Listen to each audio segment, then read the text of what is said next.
Bien-aimés dans le Seigneur, bonjour, bonsoir, ça dépend de quand est-ce que vous nous suivez. Notre programme Parole de connaissance de ce jeudi aborde le thème que nous avons commencé, ça fait 2 semaines déjà, sur comprendre la rédemption. Aujourd'hui encore, nous restons dans la même logique de nos enseignements sur la rédemption de l'humanité tel que le Seigneur nous l'a enseigné, nous a transmis au travers de l'histoire de la Bible par ces figures importantes qui dans leur diversité, ont incarné les saluts, la rédemption, qui était encore une promesse à l'époque et aujourd'hui qui est accomplie en Jésus-Christ. Aujourd'hui, nous allons aborder un personnage important de la Bible, Isaac.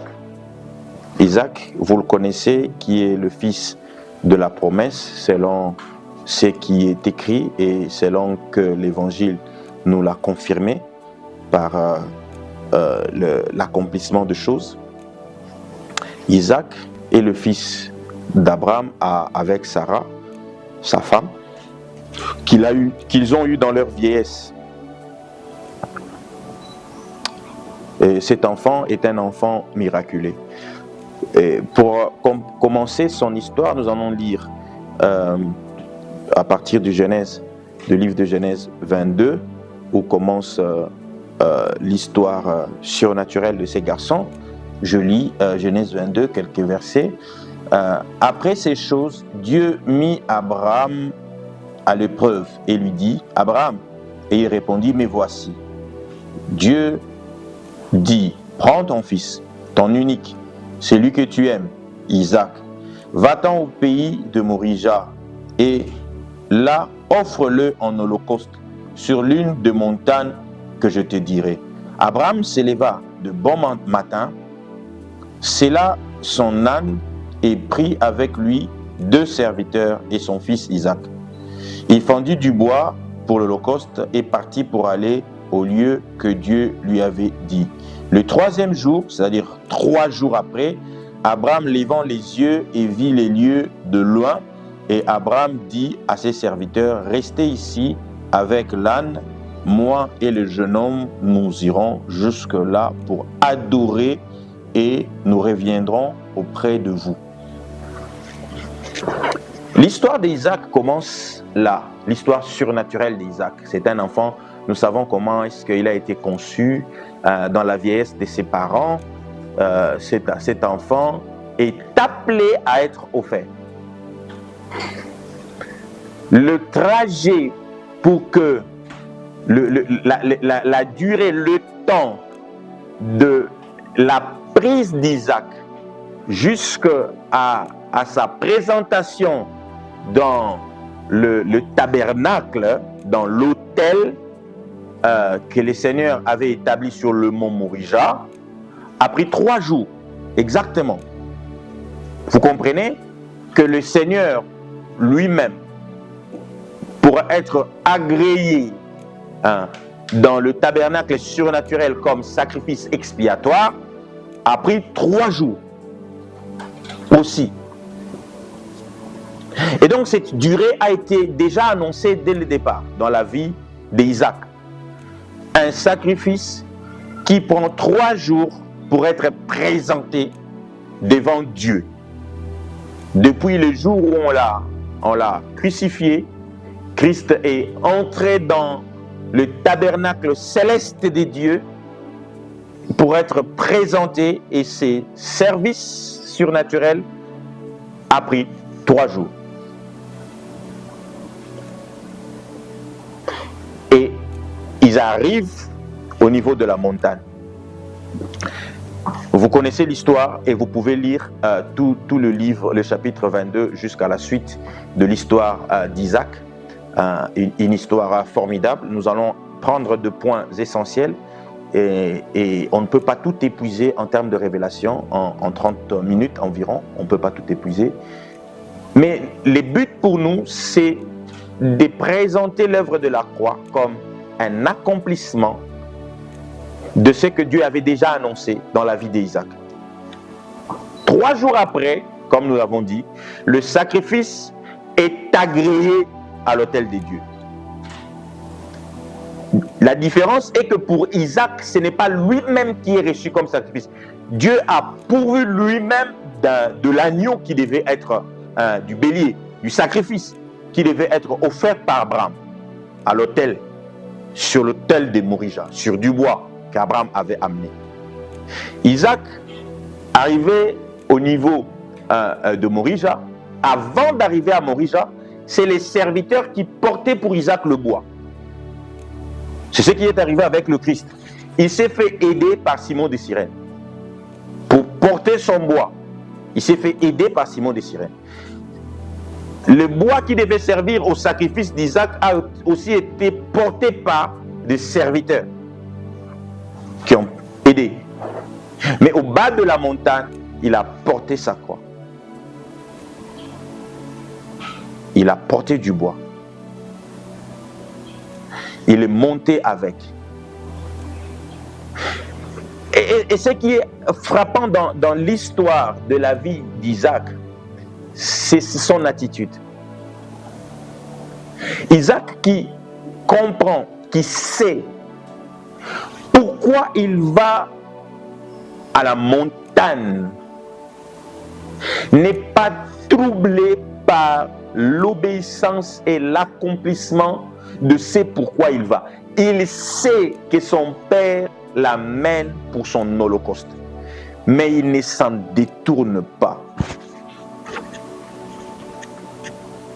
Je dis toujours, quand le Christ est à Gethsémani et qu'il est troublé, en fait, ce n'est pas la mort qui trouble le Christ. Parce qu'en venant sur terre, le Christ sait qu'il vient pour mourir. Il le sait. Il n'a pas refusé. Dès le départ, il sait qu'il vient pour mourir.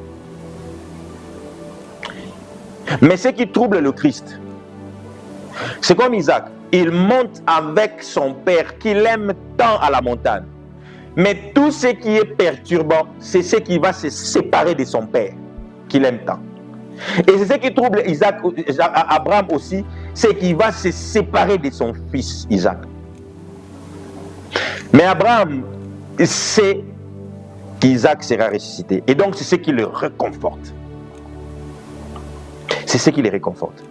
Le Christ à Gethsémani, il n'est pas troublé par la mort à la croix. Il savait qu'il devait mourir. Il savait. Mais il est troublé par la séparation avec son père. Lui qui a toujours été un depuis la création, depuis de tout le temps. Mais cette fois-ci, il doit se séparer de son père. Et c'est ce qui trouble le cœur de Christ. Il dit, cette coupe m'est séparée de toi. Mais il doit le faire. Parce que s'il ne le fait pas, le salut de l'humanité n'est pas possible. Christ doit accepter de se séparer. Et il a payé le prix. Vous savez, quand nous disons que le Seigneur a payé le prix pour nous, c'est un grand prix qu'il a payé. Premièrement, c'est de se séparer du Père avec qui il est en intimité depuis tout le temps. Il est un depuis tout. Il doit se séparer de lui. Au point qu'il le sait. Et David l'annonce. David dit, Eli, Eli, lama sabachthani. Christ sait. C'est-à-dire que quand Christ le dit à la croix, ce n'est pas une chose qui arrive. Non. Il accomplit ce qui était annoncé dès le départ. Se séparer de son père. Isaac doit se séparer d'Abraham. Dieu veut savoir si Abraham est capable, comme lui, de se séparer de son fils pour une postérité plus grande. Est-ce qu'Abraham est capable de se séparer de son fils? Oui, Abraham est capable de se séparer de son fils. Et Dieu a voulu que Abraham ressente ce que Dieu ressent dans son cœur lorsqu'il paye ses prix de son fils. Il veut que l'humanité le ressente ce que ça fait. Lorsque tu dois te séparer de ton fils que tu aimes tant, il veut qu'on le ressente dans notre âme. Combien ça fait mal, pour que nous prenions la mesure du sacrifice de Dieu. Pour que nous prenions. Et cela ne se limite pas à se séparer. Mais il faut le livrer en plus de ça. Le livrer aux nations. Pour que les nations le fouettent. Il faut que le fils qui a la force de porter 2 bois puisse accepter que le père qui ne pouvait, Abraham qui était avec lui, puisse prendre le couteau et l'égorger. Il faut qu'il accepte de mourir. Le fils qui est devenu plus fort que 2 serviteurs, qui est devenu fort. Christ est tout puissant, mais il doit accepter de mourir entre les mains de gens faibles. Il doit accepter. Voyez-vous? Et comme je disais, il ne s'est pas que séparé de son fils, mais il a livré. Il a livré alors que le fils est resté avec nous pendant un temps. Mais il s'est livré. Il s'est livré pour nous. Il a pris notre place. Il a été meurtri avant de la croix, meurtri par des hommes. Il a accepté de payer ses prix. On a craché sur lui, lui qui est Dieu, mais il a accepté ça. Il n'a pas réagi comme un agneau. Il devrait se faire agneau, lui qui est lion de la tribu de Juda. Mais il devait se faire agneau. Il a accepté ça. On l'amène à la croix. On l'a percé le côté. Il a accepté d'être percé de son côté. Il a accepté cela. Il a été percé par ceux qui en voulaient à sa vie. Il a payé le prix pour nous. Oh, il est merveilleux, Jésus. Voilà, et Isaac représente cette promesse qui était accomplie. Il nous montre combien le Christ a souffert. Combien il a souffert. Et il accepte la mort. Mais heureusement que Isaac n'était pas le sacrifice que Dieu attendait. Ce n'était pas le sacrifice qui pouvait payer le prix de l'expiation du péché de l'humanité. Dieu a dit, c'est pas Isaac que je veux. C'est mon propre sacrifice. C'est mon propre fils que j'attends pour les saluts de l'humanité. C'est mon propre fils que j'attends pour les saluts des hommes. C'est mon propre fils que j'attends pour les saluts des hommes. C'est lui que j'attends. Bien-aimé dans le Seigneur, Jésus a payé le prix pour nous. Il a payé le prix de toute l'humanité. Il a payé le prix de notre salut. Que son nom soit élevé au-dessus de tout dans votre vie. Et sachez-le, le prix qu'il a payé pour vous, ce n'est pas une théorie. C'est un prix réellement payé. Il en a subi. Il a payé ce prix par son sang, par la sueur du fouet. Il a souffert. Il a souffert, humilié, mais il a tenu jusqu'au bout. Il est resté fidèle. Isaac passe à une autre phase. Dans sa vie, Isaac devient le père de jumeaux. Dans son ministère, cet homme continue à nous donner un autre enseignement, toujours dans le cadre de la rédemption des hommes. Il nous donne un enseignement important. Il a 2 enfants, Ésaü et Jacob. Parce qu'Isaac est un homme, il n'est pas le Christ. C'est comme ça parfois la Bible nous enseigne même des erreurs de héros. La Bible nous enseigne de leurs erreurs pour nous montrer parfois dans leurs erreurs quelle est la sagesse des dieux. C'est comme Adam. Adam a péché. Mais de l'erreur d'Adam, Dieu a ouvert la porte de la rédemption de toute l'humanité. De sorte que la possibilité d'erreur à la fin de toute chose soit enlevée en l'homme. et que l'homme vive dans une harmonie parfaite, loin de tout péché, avec Dieu. Isaac a 2 enfants. Lorsque sa femme, Rebecca, conçoit les jumeaux, la prophétie lui dit que le plus jeune dominera sur l'aîné.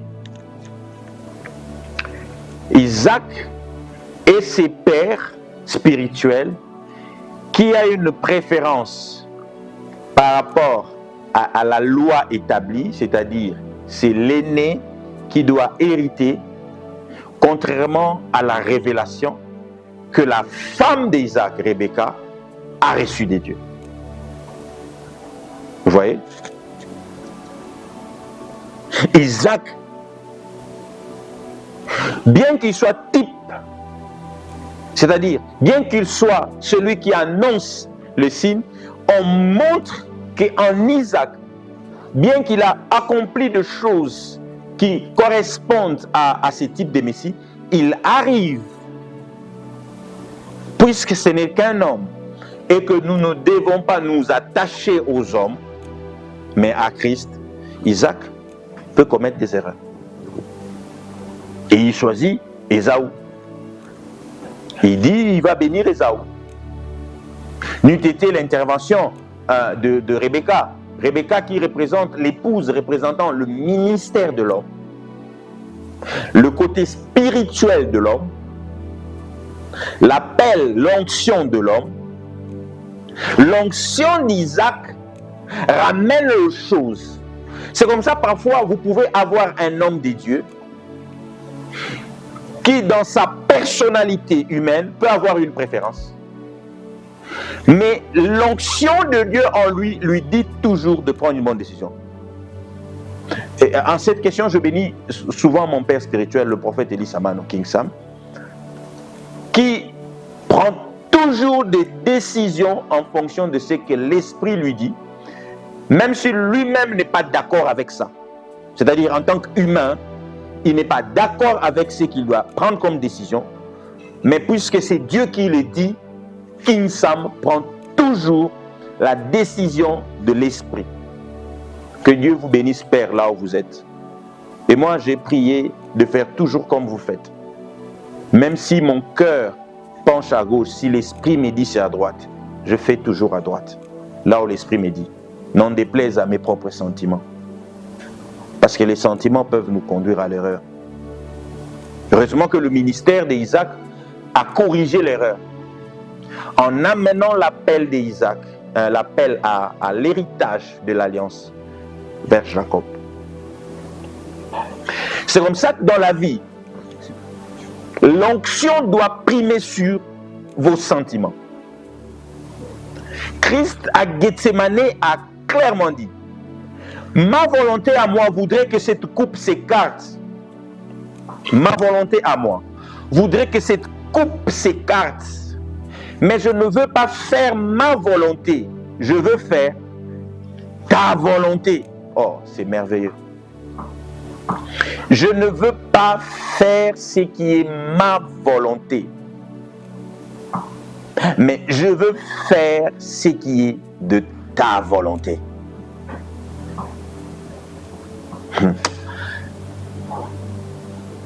La soumission à Dieu. Le chemin de comprendre la rédemption doit nous amener à comprendre qu'il y a une volonté qui doit primer sur toute autre volonté. Une seule volonté doit dominer sur toutes les autres volontés. C'est la volonté de Dieu. Pas votre volonté, ni la volonté de votre père. Abraham n'a pas écouté la volonté de son père parce que la volonté de son père était opposée à la volonté de Dieu. Abraham a choisi de faire seulement la volonté de Dieu. Et Jésus a choisi de faire ce que le Père voulait qu'il fasse. Seule ta volonté, non pas la mienne. Si vous voulez que votre famille soit sauvée, il faut amener les hommes et les femmes à se soumettre à la volonté de Dieu. C'est ce que l'histoire d'Isaac est en train de nous enseigner. Il y a une volonté qui doit primer sur toute autre. Celle des dieux et pas celle des hommes. Une seule volonté doit primer sur toute autre. Celle des dieux. Isaac, pour aboutir à cette dernière phase de l'histoire de cet homme, Isaac est devenu vieux. Il est devenu vieux. Et ses enfants se battent. Oui, parce qu'il arrive parfois que dans l'église, que les gens commencent à se battre pour l'héritage, pour les responsabilités, pour le positionnement. Il y en a qui profitent de la faiblesse du père, parce que le père ne voit plus très bien. Ils peuvent profiter de la faiblesse du père. Ce qui va nous introduire à cet homme Jacob. Il profite de la faiblesse du père. Parce qu'il ne voit pas. Alors je veux mettre le poil pour tromper sa vigilance. Toute manipulation n'aboutit pas. Seule la volonté de Dieu aboutit. Heureusement pour Jacob, Dieu était avec lui. Dieu avait annoncé ces choses, que ces choses devaient arriver. Ces choses devaient arriver, mais pas à la manière des hommes. Parfois, les hommes font des choses selon eux. C'est comme ça, parfois, nous sommes appelés à payer certains prix. Nous sommes déjà en train d'ouvrir, d'énoncer ou d'annoncer les éléments du prochain chapitre, du prochain numéro. Parce que c'est de Jacob que nous allons parler la semaine prochaine. Isaac est devenu vieux. Certes, Ésaü, de son côté, un fils d'Isaac, qui n'a pas su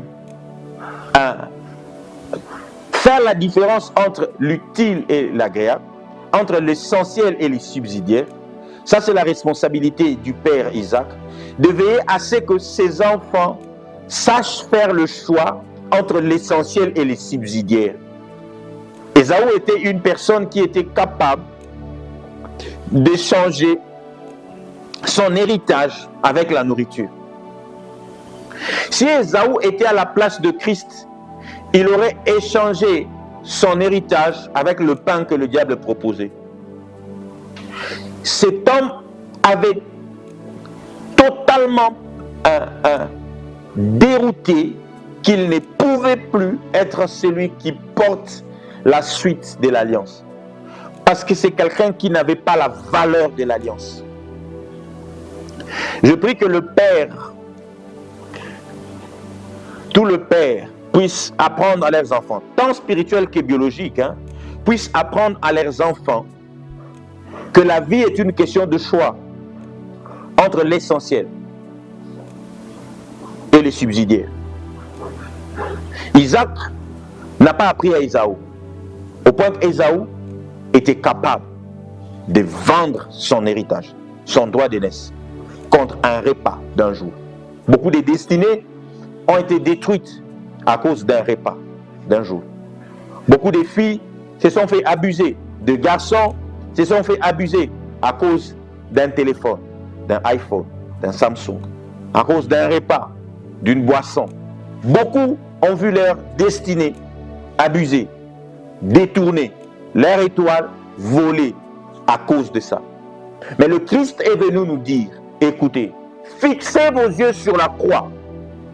Cherchez d'abord le royaume des cieux. Ça, c'est la priorité. Le reste vous sera donné. La priorité, c'est le royaume des cieux. La priorité, c'est le royaume des dieux. Ce n'est pas autre chose. Cherchez d'abord le royaume des dieux. Jacob, par contre, avait compris. Jacob avait compris que la priorité, c'est le royaume des dieux. C'est la priorité.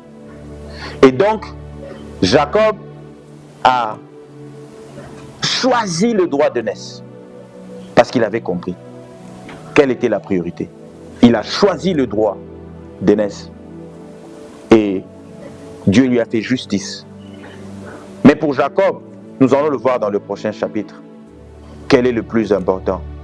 Est-ce qu'obtenir une chose ou faire selon la méthode des dieux? Que Dieu vous bénisse abondamment. Nous sommes à la fin de notre programme de séjour.